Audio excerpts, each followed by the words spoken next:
So one question I have, how is OT, special education and speech therapy? Don't you think that they're also mediums? So what exactly these are? What are these called? Aren't they means of curing? No, they're not means of curing. You're not trying to fix something. But you're trying to do something with the child. Yes. Yeah. So what exactly do you call this? These are all called therapy. They are rehabilitation techniques. Okay. We all are rehabilitation professionals. But there is a goal, right? To make the child kind of mainstream and fit into the society. Again, there's a... True.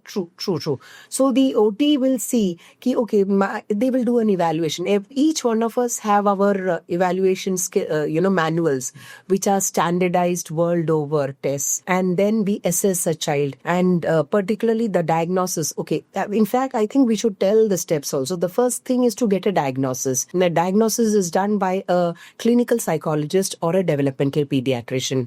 So they are authorized by the government, the Rehabilitation Council of India. Yes.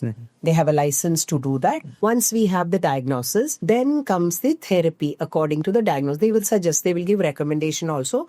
And the most primary recommendations are occupational therapy, speech and language therapy, as well as special education, apart from behavior modification, depending on the child's level. So my question is that how effective are this roadmap? How effective is this roadmap? If the assessment has been done very well, right?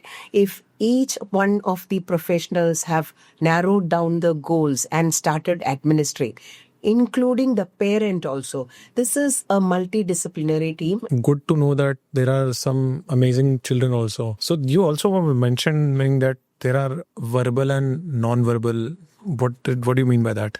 Okay, so there is a percentage of children. Again, I don't have numbers. Who from the limited or you can say from the experience which you have. You have, I'm sure that you've trained a lot of parents and children. What is that? I mean, how many children were non-verbal and how many were verbal and how many were both non-verbal, verbal? Okay, there are children like Karthik who do speak, but that could be basically need-based communication. So, or even there are children who are high functioning. They may speak about very higher things, but a day-to-day conversation becomes tough for them. And then we have non-verbal or non-speaking persons with autism. Again, because I think in India we need to take a statistics of all these things. This should be included. Because we don't have much of data. No, we don't have. We don't have, yes. And for that, again, we parents have to take, once the census start, we need to come out and say, then only we could represent. So now these people, they come, some of them obviously do not communicate at all. Then you see a lot of behaviors, a lot of frustration in these children. Do you know how they express their frustrations? Yes. They may hit their parents, pull hair. Why a child hits the parents? If I have something to tell you, supposing I have a tummy ache, all right, or a headache, and I'm not able to tell it to my parent, what will I do? Some form or the other, I will try to express it, and that expression can be self-inflicting, injurious behavior or injuring the person in front of you because the person is not able to understand.